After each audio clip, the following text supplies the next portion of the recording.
Tia bu tai tam ngui ba to jinda i se dai bu ngiyum ba wo yang ai bu menok su jing suko wu nyu wo yang ai suko su jing youth director wo yang ai youth su jing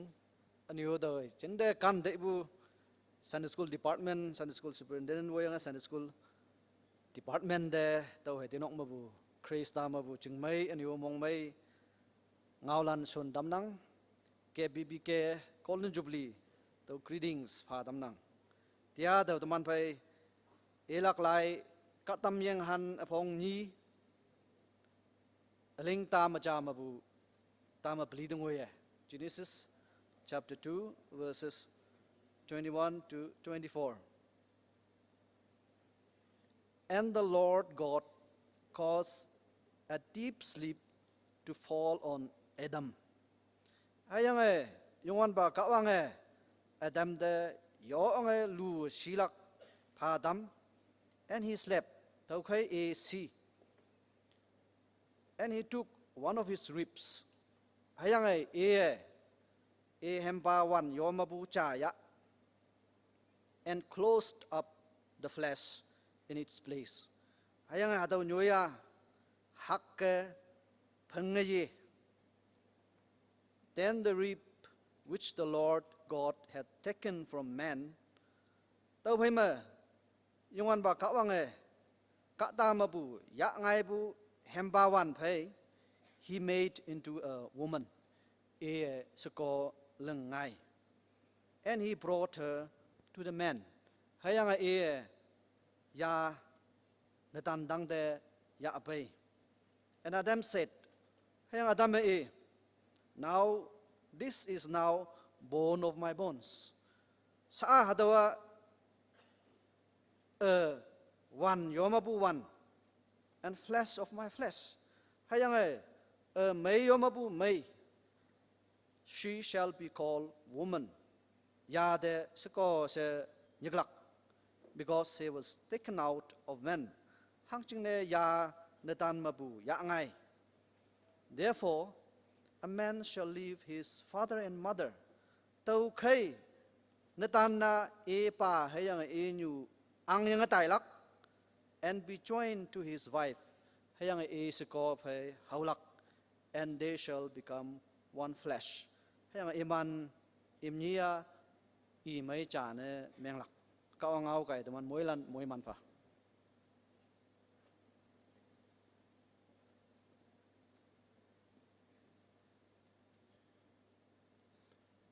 Krista me pumai yafan noksa me tia teman pai konyoba Reverend Dr. W. Bongsing, former General Secretary Nagaland Baptist Church Council I pai ngonang I de mong mai ba I moilan cham che I boni ya moilan yong ha.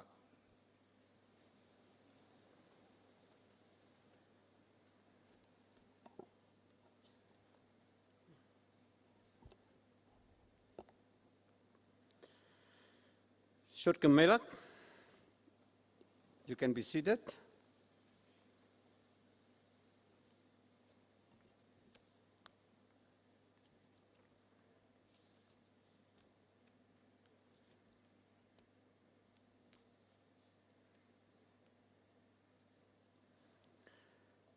Tia bu short chung ba, yang tau ba kempa service me, moi man ya lak chung ne se Chimutabu, Krishna Melan, a Jingnio Hado, Hibaka, Luisa, Maibu, Hibak Amaisha, Tenang, Tau Hyang Tino Nyong, Anu Nahalan, Domanu Koimama, Hibak Nangchang, Ngoyang Pai, Taman Pumenong members na Ngoyang Pai, Koimam Buayan Laki, Ngosibu, Yang Boy Yan Tai Boy. And tini pa yin pa kia ong la nang ai bu ano hakki bu tai tam ayong me koi ma chama kunyo balan khak ma bu yang ayang boy numan singjang singa hado hibak amaya atapa ma se kang liup yang tembu tai dam hado a jingne yong bu privilege amai tàu chừng này nôm ăn công cụ de mong mai nang, and thank you so much for the privilege you have given to me here as the speaker in this Golden Jubilee celebration. Tanap tàu yang bukimu, I understand that there are so many special invitees and also my co-workers from the embassy's office who are not quite familiar with the Konyak Kaman dialect. I'm so sorry, I'll be speaking in Konyak. Anyway, to not be upset so much because here and there, I will also be using English and you will be able to guess what I'm talking about. So please pray for me so that I will be able to share the Word of God within the next 30 minutes. The scripture passage ni liang bu cha teman pai baca ayong ia sorgi anu akan cha tau ilak cina se tan angbu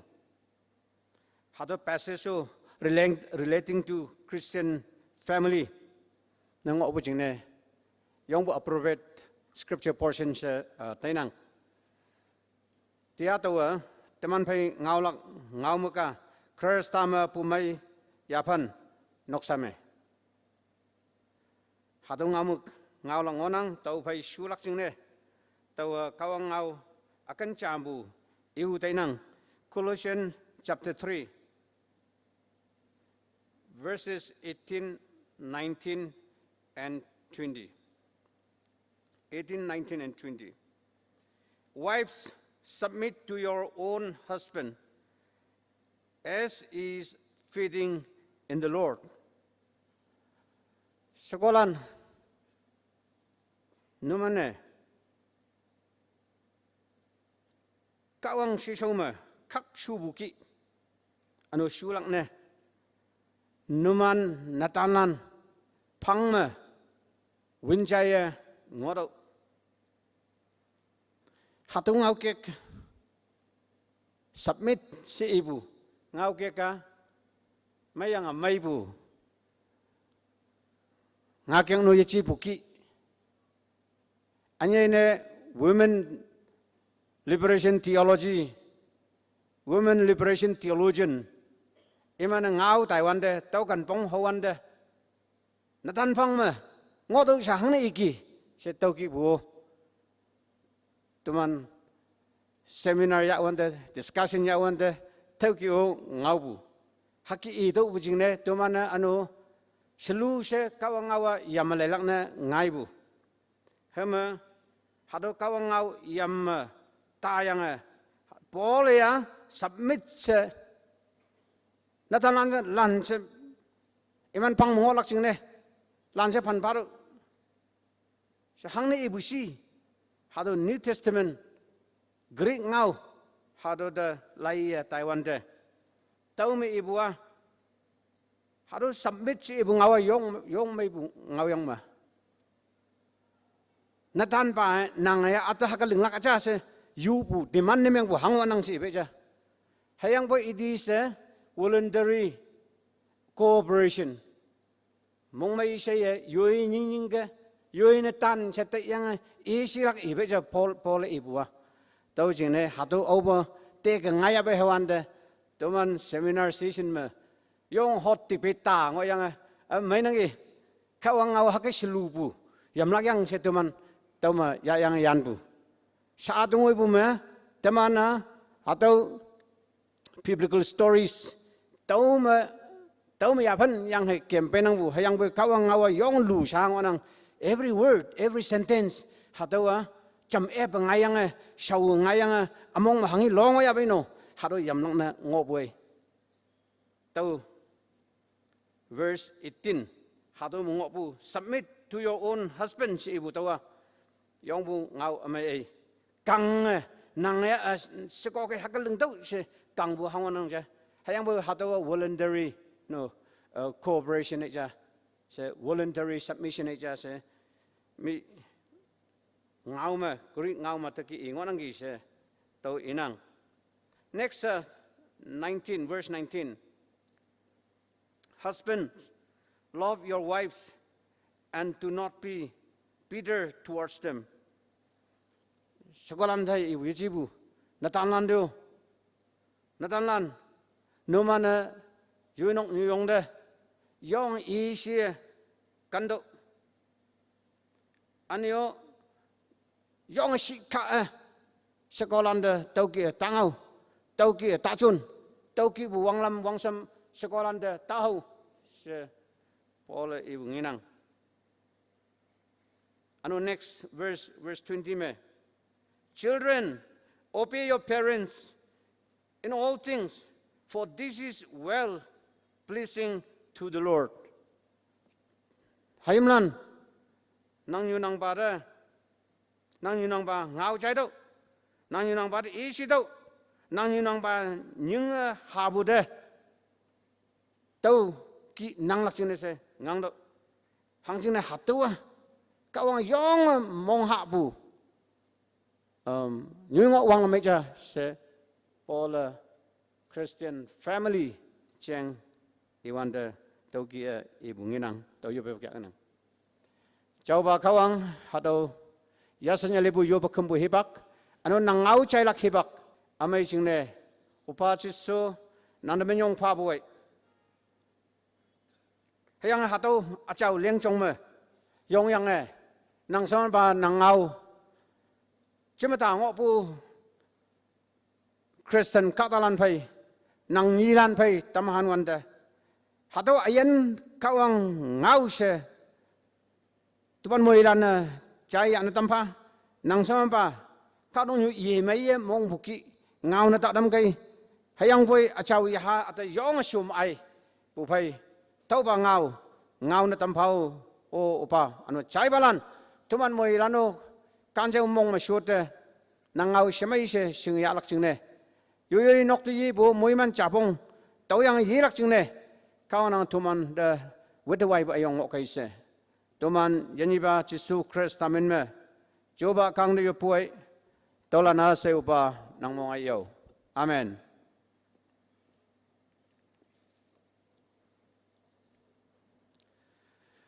Ngau akung wang lak jingne poincha atau asingha ngahu tainang hayang atawa what is a Christian family tau muang hu tainang ke Christian noksa se ibua hangiri ibusi teman moilan singnang hayang boy teman the remind ni meng lak singne se tau inang biblically and ideally one man and one woman. No, sukocha, natancha, temi jingnui hayo se, jingjip yang new palan mabu, ongau yak yang pumenok mabu, muiman tau yang jingnui yang hanau tau kema hanau pai, ano hanau ya tau pa boy,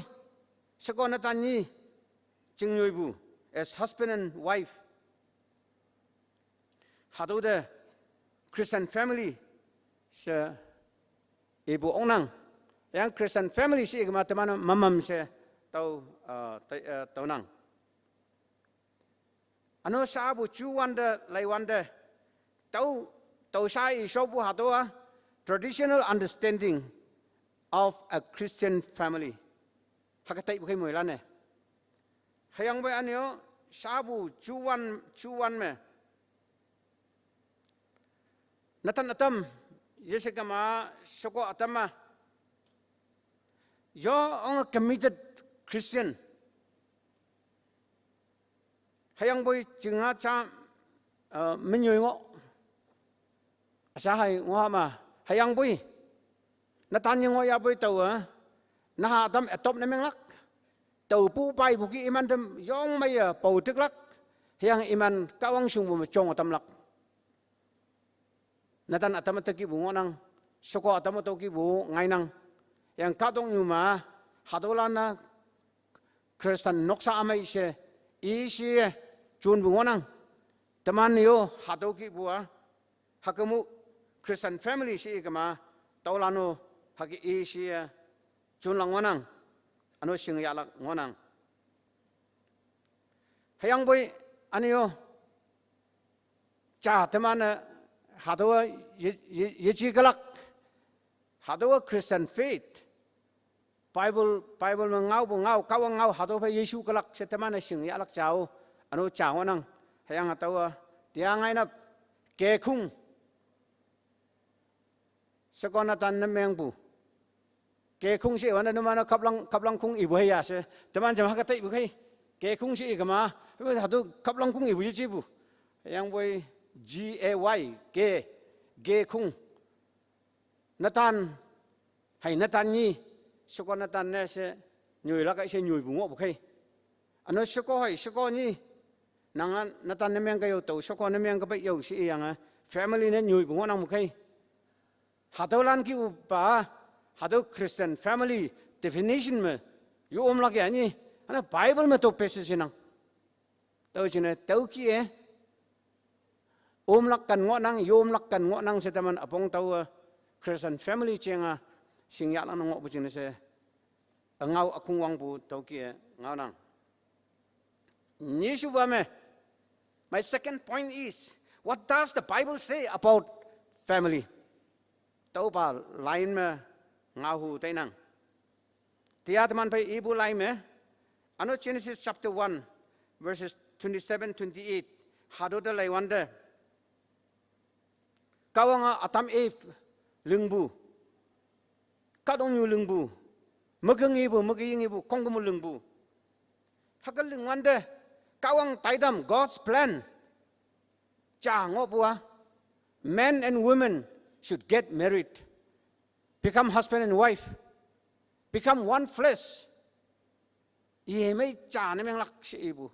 Hado yung intimate nameng lak yung closely related. Taukie, body cha nameng lak. One flesh, one mind, one spirit. Same blood, same mind, and same spirit. Tau kia, kada ni ki cibe, kada cha ki Christian family. Noksa si ibu teki lenglak, hadawa kawang taidam ngoyanggi. Himi ibu laimo, teman cayang bu, hakang ngok bu jingne. Yun yu ba tau yang saba suko pe nyu lak yang se. Sa ba natan phải nhiều lắc yang se nhiều ba lan tau yang se kon natan ne se kon natan ni super chim yang family yo family lenga tai bu ha dong ngi nang hayang tau ha do family is a very good private thing which God has made for us yong menang ja ha do ka dong private ne a family se ang bu nang family se ang bu Yong may bu. Hayang atawa vital block of human society. Kadong nyu me. Kadalan society me. Family of block changiya. Hado block.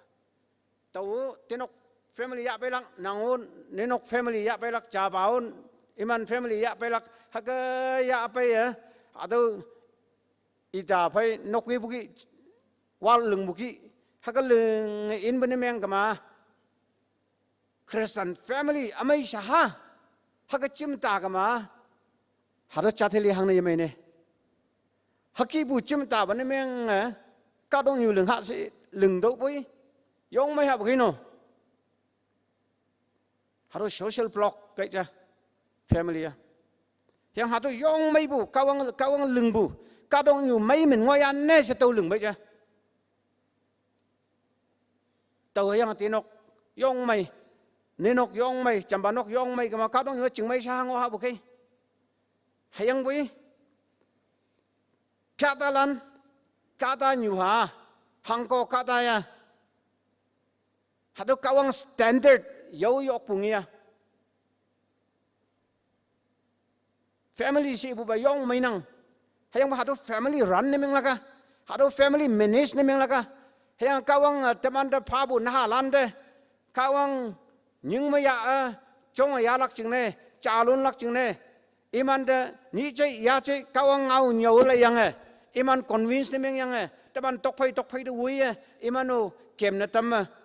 Christian nok sama pu pai bu hayam lan thaki ngola ka ja Christian new palan kai tuman thaki ngo pai temiyo iman de example na hoyang imano temi mu bu copy lak ne tauki lưng lak hadawa kawang tai dam ne ngonang hadawa nyai simpu to yeji tamana Adam Eve family the laiwande ai katong yuma first family na meng kai iman chama the first family on earth tao na meng wajing ne failure ma ngonong ya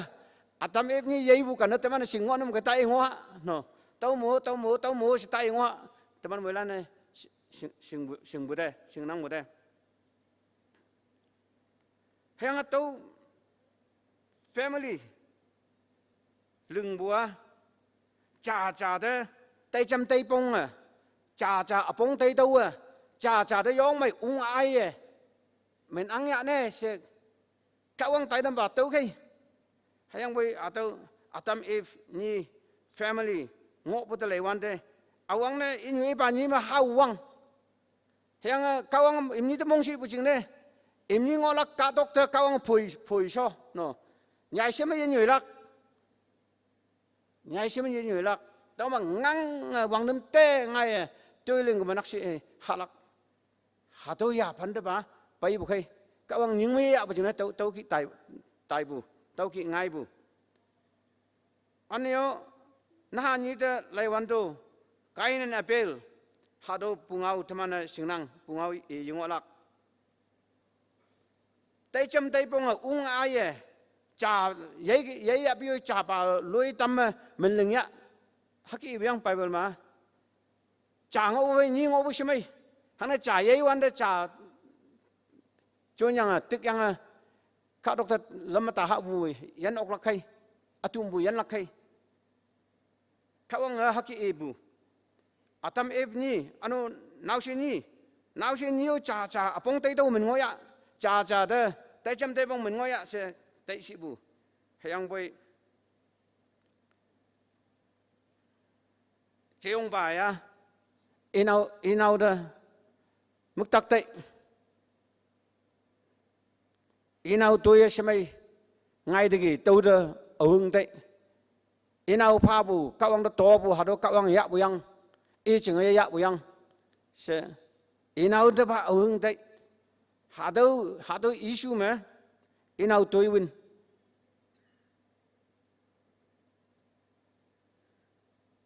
kawang na yam si hakamin ta lưng si tai bu kawang ya tau ching ne kawang kind where is your brother hakatong mu kai cái này cha này gì bu chama am I my brother's keeper hay cái cha gì bu khi Christian family mà chong bu nào si ngau ki achieve inau tôi win ano kawang ta nói tôi ki chan gì tôi chừng này ano kawang hang nung si he was cursed no kawang phơi bu khi inyu iba do phơi wum bu sha anyu I hado phơi wum bu sha ngonang bu hang hado phơi wum bu hado teman family tree mino haga kem bainang bu generational curses hado Adam Eve hayimlan noksa ma yechi sao teman noksalan motoki ngonok oising bude apu pa chinma nek bu hado generational curse no hado sa adong ese teman family tree me kem bai bujing ne timi ngoi ha bukan de yung yok akan chama hangkan yoi sibu ngai yang to mu yei ta ye ngai ha bu cham ngai yang ibu chin mu hak ngai bu cha ano i pha chin mu ngai bu ai sao nahalan chin mu ngai bu ai haki bu no huyim lan chin mu ngai ka la ka cha hak ngau bu de kwanya ka ran hak ngau nang gyo hado mai observe ne meng bu alam cha yuang bu chungo nang gi se ngi ok bu ngau ibu kai no family me tau ki bu ngo ban meng kama hama tau mu taman hang yen lak we cannot save ourselves how to family mengo bu curse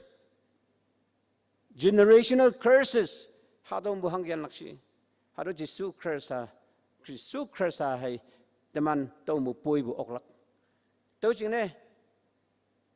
as a family taman yam nak tau kan bong nang yang teman sangsi ya yang kawang tang dapai lak onang tau kawang hai siang un lak hai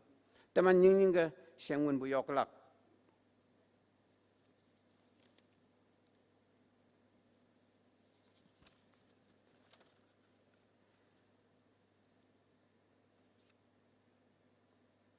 ni su ba me tau hado family bu cham wen yang chaba family de pa chai tai hunang ni su ba family de awang ba family fail family chale no yo ke sang bu ma ngo bu family teman ngi ok tege hado hang na nyan ang bu si teman teki yenang lak chung na nyan ang bu kai hak nang lak chung na si ibu ba u ji ano iman ameng point out na meng bu ni ibu ji hayang bu teman de lisin phalak chung ne teki yenang lak chung ne se kawang tau ba nyan ang bu kai hado family mu bu jin pan tu kai wen yang pan chu wa jin ma ngo pu family cha hado family Noah family Noah hado Hebrew ngau Hebrew study ya balan mai singkalak tau hado hang hi ibai no meaning hangi si Noah si ibu yang Noah hado hangi si hado yang wanda Noah meaning rest no Noah de iba hado min payang ge tului mai lak tului mai bu si ibu hado min yang yong mai bu min pa bu yang iba hado hang na min bu si ikama atam lan chume kawang kadok te phoyang ngonang hatu me kem nang tau mo bu tuloi mai bu tau lak ching ne se hatu min pha se tau ki bible me hatu min pha bu chenga scholars la ne nyan bu lai me tau ki e ngonang ge hatu family de lai wan de Noah family dalai wante kadong nyulan se anulin bu chau si bu kada chau inang kadong nyuma hayang boy Noah hayang Inok hado ba chau si ngo kawang sipsi taulak yapan ma iman ngo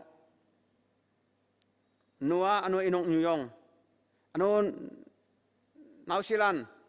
Ham, Sam, and Japhet. Hatulan.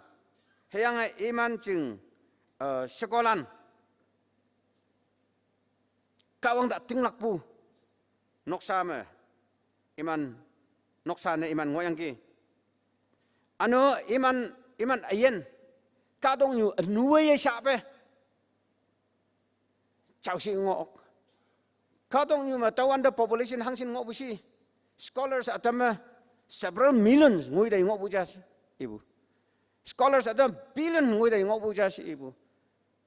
hado nuachin tau civilization aloi se tau ong dai ngok bukai zenit ngoi dai ngok bukai civilization na population hak ngok bukai hasin pang bu kata hasin ma bu kata moi lan mong chang ma nu lung laksa tai chau si bu kata chau yanang hado Noah nok iman kata tat hai kawang yaok lak yapan ma ngoyang gi tau jing ne kawang iman da yong kan na dai to yong mong mang bai kawang ibu hang na hang ko kata leng ya bai si to yong mong meng dai nang gi yong regret ni meng bai tàu yang phải mỗi ป่วยเว้นลักข้าดงนัวพังกอกะตาลันยันมกยันหาของกมูฮักเกียข้าวังไทยอังกีข้าวังยิงไม่ยากผู้ข้าวังเงาใจบัวหาตัว family ใจเงาะตัวจริงเนี่ยข้าวังหาตัวนัวนกแต่นัวที่ยังกีนั่งขออยู่ลึงตัวหาตัวยิงยงมือลืมบุไปวันเดนี่นกยันลักจริงเนี่ยหาตัวขออยู่ชิบกีเงี้ยงอนังบุไม่กี่ยี่สิบปีแต่ยังไงนะบุ modern ship หาตัวป่า navigation purpose จริงเนี่ยลึงบุใครอาจจะสไลด์อยู่ในงอนังบุให้ยังเป็นนัว ark ตัวป่า for floating purpose ลึงบุใครตัว safe ใส่อาจจะอยู่ในงอนังบุให้ยังไปเขาวังไต่ดำที่ยาชันไปตัวหาตัว study ยะอะไรอย่างเงี้ยให้ยังตัว Bible ได้หลายวันเด Genesis หลายได้หลายวันเดตัวมั้ยหาตัวขอหนูฮักกะลึงตัว detail complete specification no ตัวพยังนัง in terms of cubit มันยังนัง we are familiar with meters and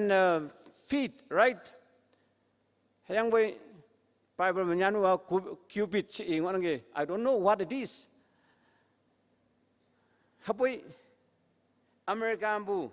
คาดาใจ exact replica of Noah's Ark ลึงละไงสิยังหาตัว measurement Bible มันพาบ measurement หาตัว complete ยังจ่าลึงไงบูกินตะกี้state ไหมหาตัว Ark งอนังบูชาวให้ยังกัดonอยู่ย่อตัวตัวเลยลักจริงนะปิดนังบูให้ยังตัวมาโลบูมา at least 500 feet โลบุใคร about 3 football ground จอยนี่แมงบุชินโลงอนังบูหาตัวfeet โลบัวอันโนหาตัวข้าวบัว about 85 feet อันโนตาวบัว about 51 feet ตัวกี่ตาวงอนัง story ลืมง่ายบุหาตัวคอนูเมหาตัวย่องไม่ลึงยังงอนังกาดาชิมเลยนังโนมันอเมริกาตายก็มาตัวกันบงตะไปยังหาตัวงี้ก็มาหังชินไม่ฮะบุเฮียงตัวลึงลักจริงเนี่ย more or less 120 years นั่นจริงยะบุยังตัวไป scholar ล้านอาตมา75 years นั่นจริงอาตมา85 years นั่นจริงสิเองงอนังเฮียงไป roughly 120 years นั่นจริงยะบุยังว้าฮัสินจินเราบุยังโนเฮียงหาตัวคนอยู่ลึงลักจริงเนี่ยอีวันเดนนัวนิวบุวังเปียง500 years งอยได้งบใครโนหูป่ะจะมันเห็นชับมาฮักกี้บุโปรเจกต์ayong ayongออกยังสิเอฮะบุจูยังบุเอาชิงบุได้อีมันเฮบักมาไม่ยังบุปานโนยังออกจินเราบุเฮบักนั่นยังบุจริงเนี่ยฮับไปหาตัวนกหาตัวคนอยู่วิรักจริงเนี่ยสิอีวันเดอีมันยัง persistent เนาะยันลักปังงังบุใครฮัสซินบุวังเปียงลันไหมจำเป็นง่อยอายุเส stop ในเมืองยังบุใคร discontinue ในเมืองยังบุใครยันลักปังงังบุใครฮันเนี่ยข้าวังหาตัวลึงยะสิบุจริงเนี่ยยังมองไม่ได้บัวอันนี้ยาสันได้บัวนกสักการ์ตันคงกันบุ as a team หาตัวคนอยู่ลึงลักจริงเนี่ยมองพาบุใครไอ้อุปนังได้อยู่จ้ะชาวอุญนังยี่เหลืออยู่น่าลันลาวังยันลักใจบุใครมันโชเส as a team เงาจ่าเงายังให้ชอลักก้าวังอีบุไม่ชอลักองปงเสหาตัว target เดจังบุใคร family unity หาตัวมึงเงินังอันนี้งังบุตัวงังลึงบุ hard work ตัวหาตัวมึงเงินังโอเบอร์คนอยู่ลึงชอยไปซาจียังยงมวยเล่มลักจริงเนี่ยไว้แกวังลักจวนไปบุกให้ยังเขาวังนัวเดคนอยู่ตรงตัวยังกี่บุกินกสักการันคงกุมองยันบุกยันฮาลันมายะองบุกให้องยัง70s ไว้แก Pung man in ba why may man kay wang mu 7 days pa advance ong tai buja sa scholars lan tiki yang tau sunang ki salai bai. Haka ong chaji takapa imani su yang kapuyi chi bukai. Every detail no. Kawang pon tam bukai. Hadunok ma iman kau. COVID ngai bukai teman vocabulary alang ya yang boy yang popular ni meng bu vocabulary ja teman tahu buat quarantine no quarantine ni meng bu. So Noah's family is the first quarantine family in the world. Kawang hadu konuma tak pon yang in the mengi. For how long? Ni hang sing ngob kita nangi. Muang hadu lockdown hebang me. Tahu hadu Genesis chapter 7 chapter 8 hadu ya ngayang.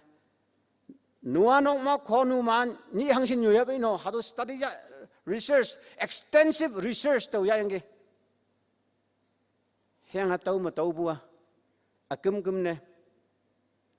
At least 370 days nanjing.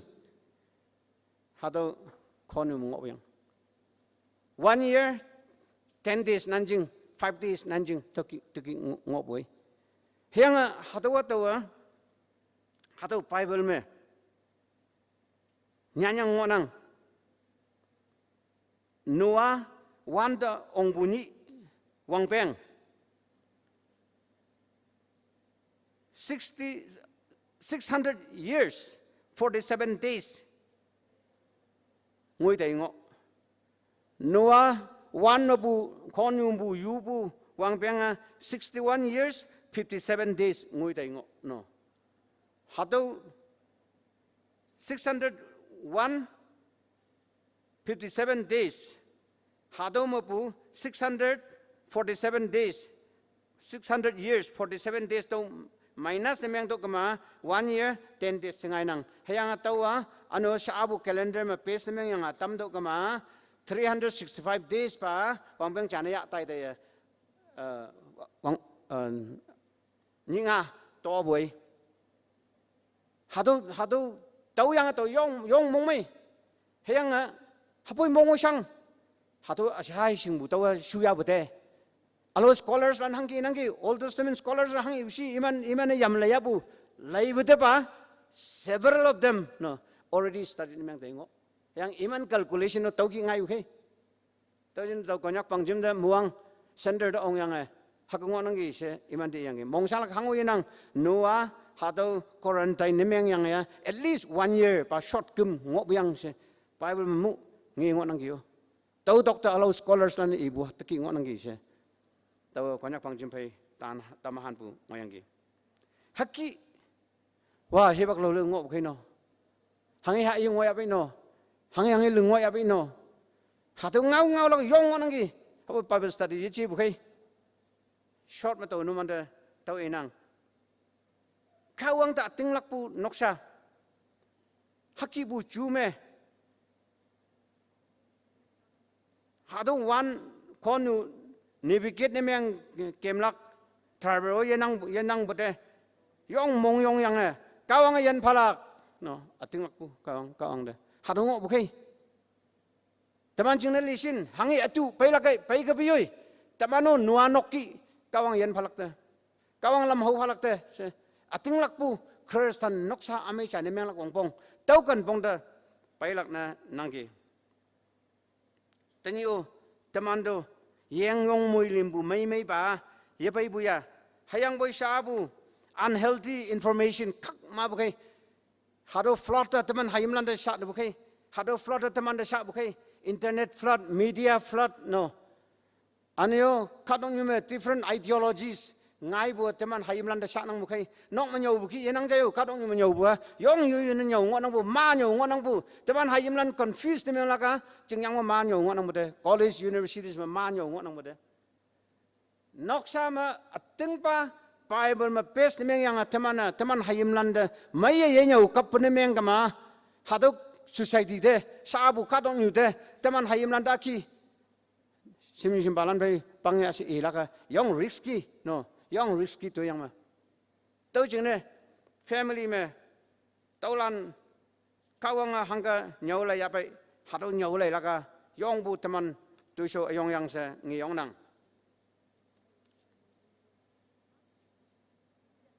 next point me saba spiritual family no spiritual family da tai hu dai nangi hebok chame hado Matthew chapter 12 verses 46 to 50 dungoi se lai wan to numan tong ngi gra ka ja hebok chame jisu krisa khumjing ma e kadalan da nga ngo bo de kada cha pa yang nang yu hai nang jelana outside nang yam nang ayu se wan da who are my mother and brothers hado ma ngau chai ngo balan ni chia aching chai naw lana anyua hado ngo balan ni chia hado yang gi jisua to jisua iman ching family biological family hado important ni cha si bu chi he did not dismiss his mother and brothers hado ngau ibu kai ya hayang bo theological point cha Catalanda alacha nyo hubungan Jesu tong ngau ibu me. We are familiar only with the physical family, that small family that we have, in which you and I are fathers. Hayang boy Jesu ihu bua.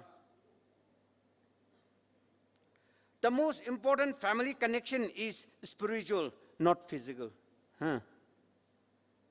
Haki ibn meng kama England America bu atam bayo temana saji family chane meng oklak yang alo kadong yu awong beli mu bulan bayo teman family chane meng lak yang hatu hang ka oklak au ba teman kristaya hayang ayahama ni sepu hatu kawang family me teman members na meng atailak no kawang family me hangin ya ulaya pe hatu teman family mo nhau lại lắc na ngay cái lắc standard đó ông bukhay understanding level đó ông bukhay sa tok sa ông ngon ang hadaw spiritual family tao mà lắc chừng này Jisua Nicodemus ti ibu ngawa tao khay no nang ni si pula yang kunyo ba yung ti ibu kay Jisua tao ngawa nang ni si pulak ye may mapupu hado tao anyo ye ha mapupu tao sa Jisua iyanggi tao jine next point me tao teman pai ihu bua hado pa spiritual family me lak jing ya the starting point na kersaya kamanaksi lak kaino kersaya ya bonemeng kama nang nyunang balan tuman pai nyui ngoy apiui nang yunang balan toman lima tailak numan family hanggan nangkalak hadut jengo teman ini yoklak hapui obo saya yang taupa spiritual family the family of God haduma members na mga tailak taupa permanent kay teman ngi bu sabu physical families hanging wayape hatupa ni cha tau shoklak kay tauli tailak yang nanguli tailak yang anon hayimlan mayang hado jinese jude mongsangbu yenang kalak kanjango yang ya pekan pekalak huyimlan hebang ma singno ye singphalak husunlan hebang ma lan se teman jenga teu ye tei phalak kai no hakama tai lakta teman family ya ayang boy hado kawang family hado ba au boy malak hado kawang family me member ne meng lak chingnia kristaya kamanaksi members na menglak. Hayang tau ba ba yung aggressively pursue na menglak ngonang ki. Krista ya yang kawang family members na menglak chine. Tiachim tabu Christian lan teman au sina hatu kawang family members na meng tai ngonang ki. Ano teman au sina nong mabu family members na meng bu chaba kawang family members na man meng bu ngonok lak kino. Nang status ta present status hangisi kawang family menang ngoya haya nang nyunang balan family mai busi katalane yong ngang changlaka to pango buyang kristaya yang kawang family lak jingne hayang boy teman naga katalanda laigama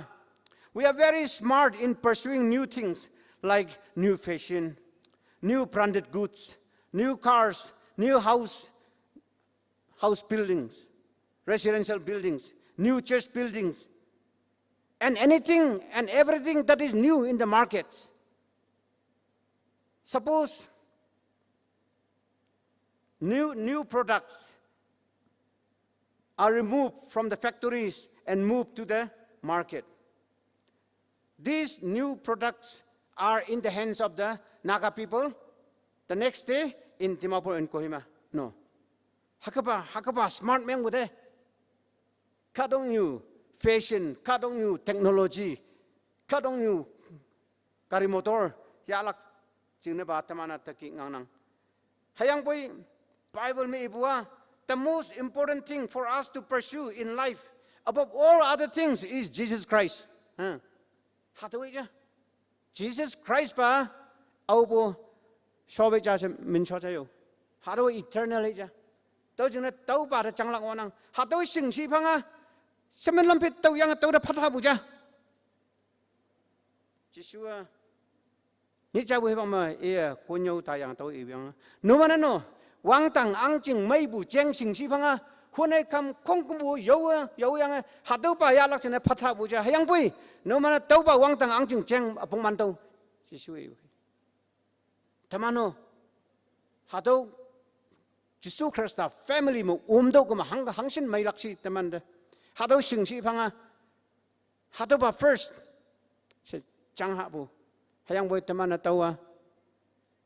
Krista ya ba nemeng kama. Box achoy ha cha da han tai bu ki te. Krista ya ba nemeng kama hanggi cha ke ya bu ki te.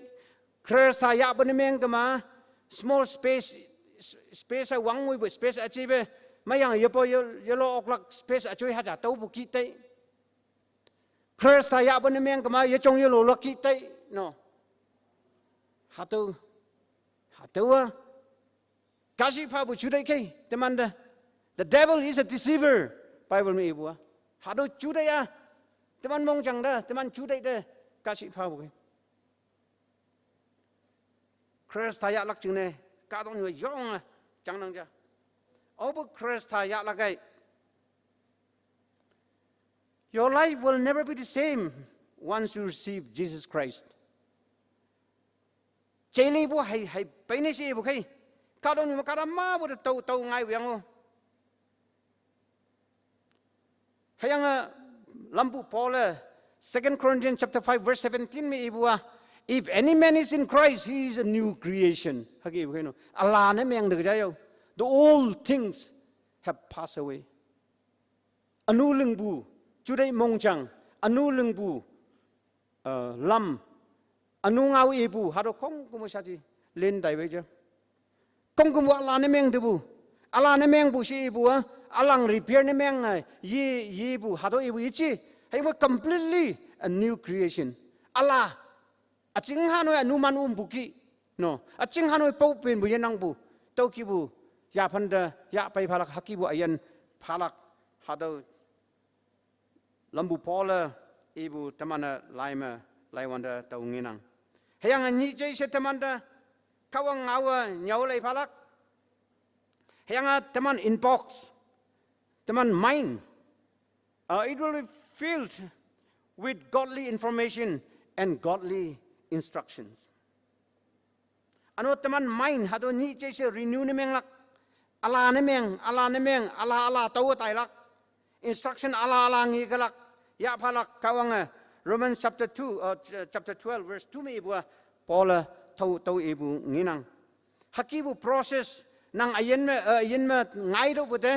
jeli laka hai ngai galak kaino it is bound to come you will be transformed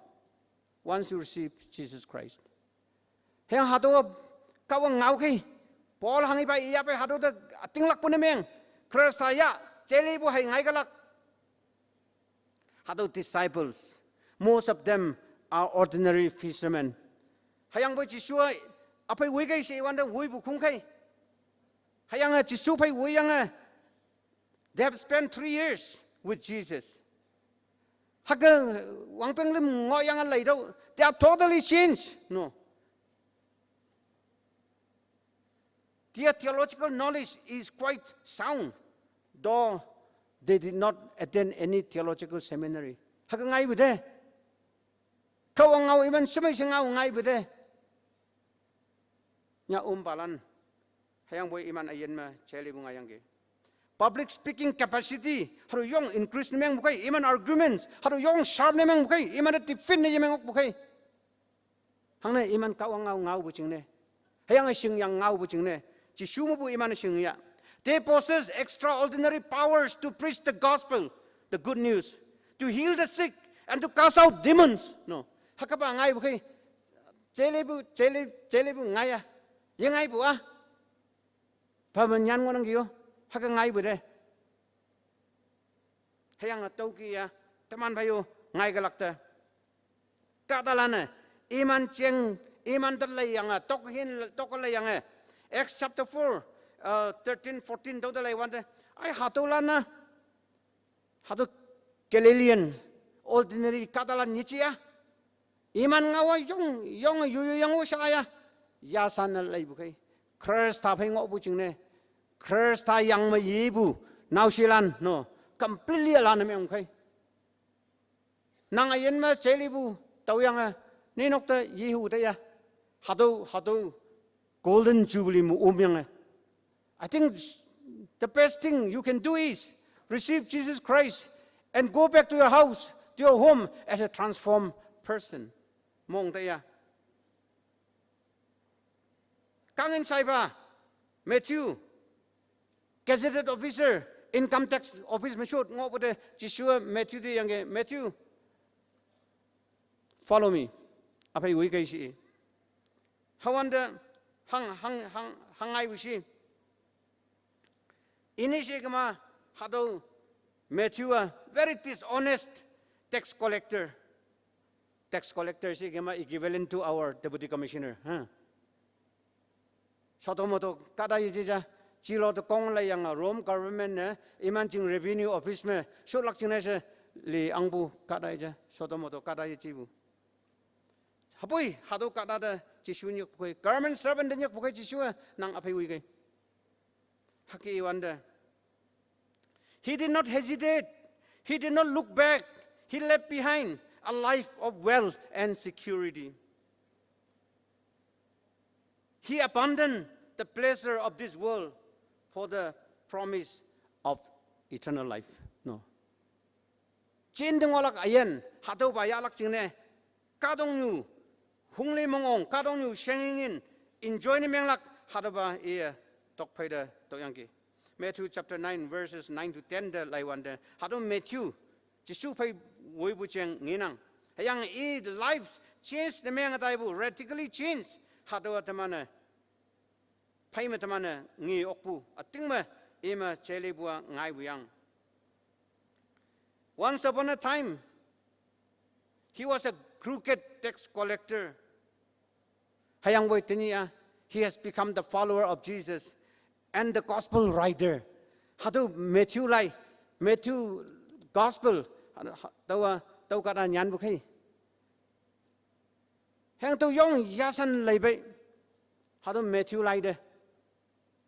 Chong mai nyan buyang Jisu ching family hang research ya yang nyan boy hang nyan ya bai Jisu ching family yong mai nyan boy yong correct mistake hang wi nang kadong you scholars several thousands and thousands of scholars imana hatu Matthew lai inang mode hatu study anang mode commentary nyan ngonang mode ma nyan ngonang sao nyan ngonang Scholars mabu PhD degree hado no kangin chaiba nyan bu lai mi ya bu yong aching professor cha hado Matthew lai ma bu ngau sentence son of man se จิชัวชวนบูงอ Son of God จะชวนบูงอหาตัวหังฮีอพงศ์เต้าจีนเอ research เต้ามีอย่างกี่อย่างเอ dissertation ไหมเอ solution พาบัว the Son of Man is the Son of God หักไงบุคคลเมื่อทิวญาณบุไลเมื่อก็ต้องอยู่ intellectuals ลานะชาหาตัวเจงอพงศ์เต้าหลักจีนเสงงยังก็วังป่ะเมื่อทิวตัวกี้เชลีไงทำยังกี่ 2019 wang piang me the richest man in Singapore iya yin ma alam cha miss ni meng buki tei ngopua over to Jesus Christ ya hawanda I realized that Christ was a missing piece in my life bukai nang ayin ma yuang bu cha tei bukan daman pai bu cha ngopu hatun chia nang to kalai du is Christ in your heart haru jam te lei du ano yahu te ya haru Singapore hak pa ka dai yang yin me cheli bo tau kai ngai bu kai siang ngen ma ngo bu kai achi be ano teman moi lan haru American astronaut lin yu de ong bu ka da Armstrong ching sing nang yang ki taw ka ro kan pe de kem cho yang ki I walk on the moon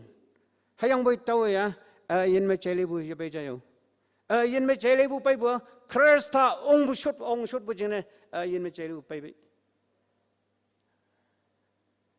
educated kadalan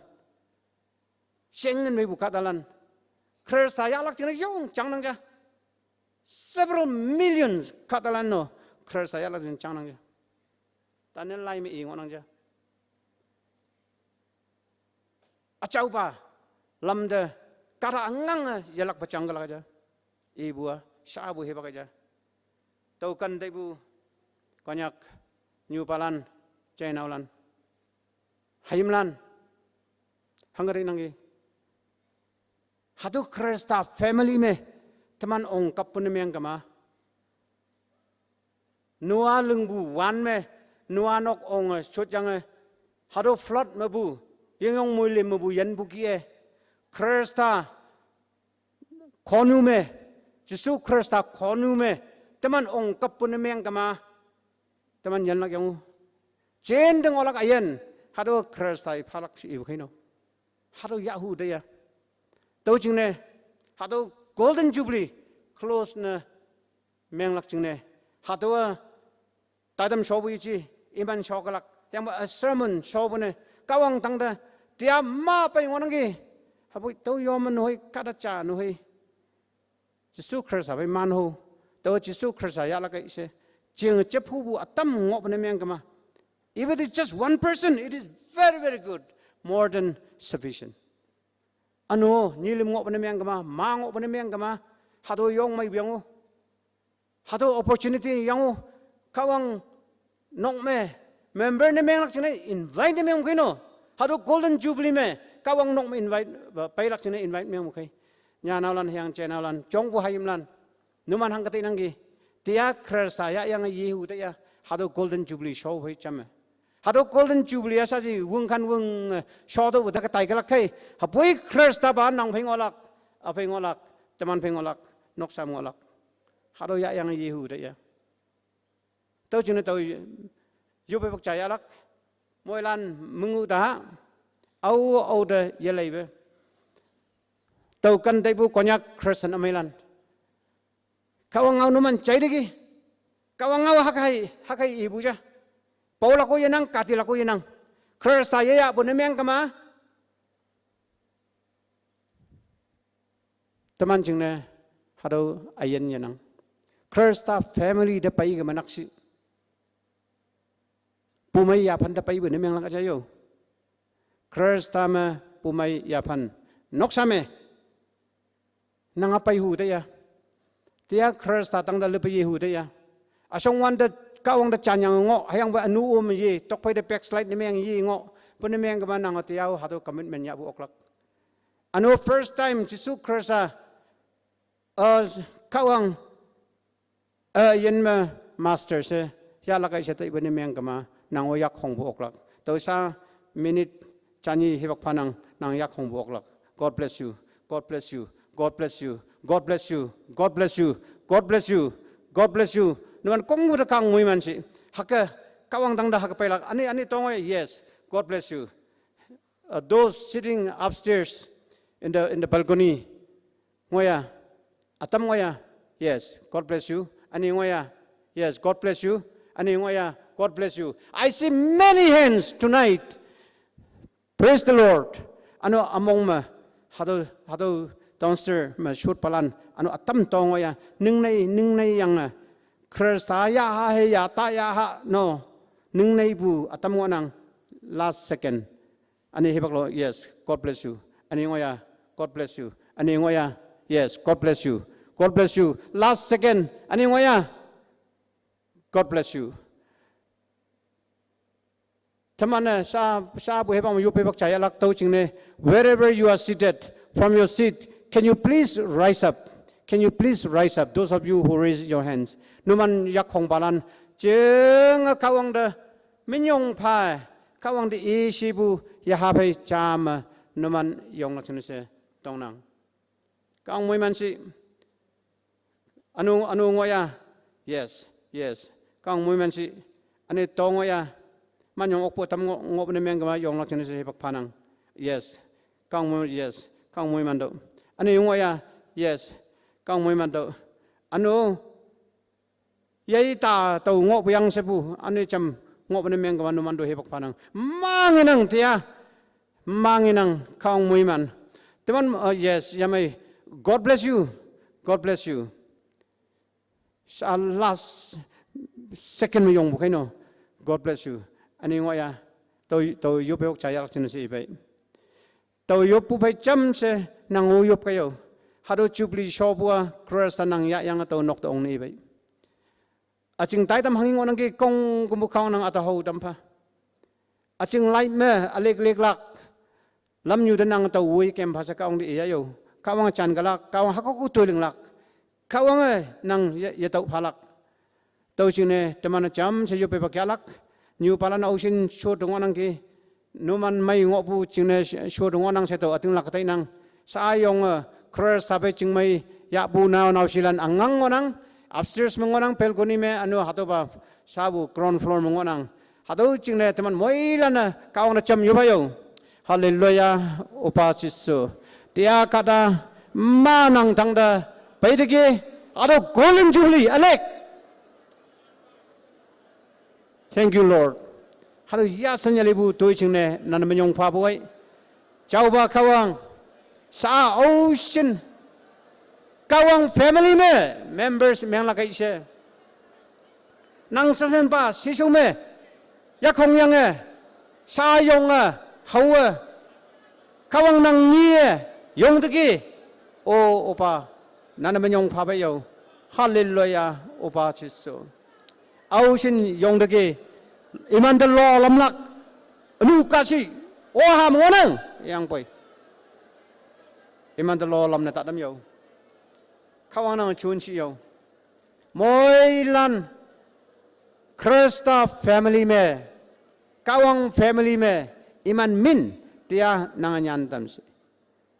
อิมันมงไม่ใช่ยี่เตียชีบัวชินมังลังยินตัมดูง่ายนับชินเลวบัวลำยูลามาเก็บในตัมดูตายตามอาลานังอิมันเดพาตัมสิ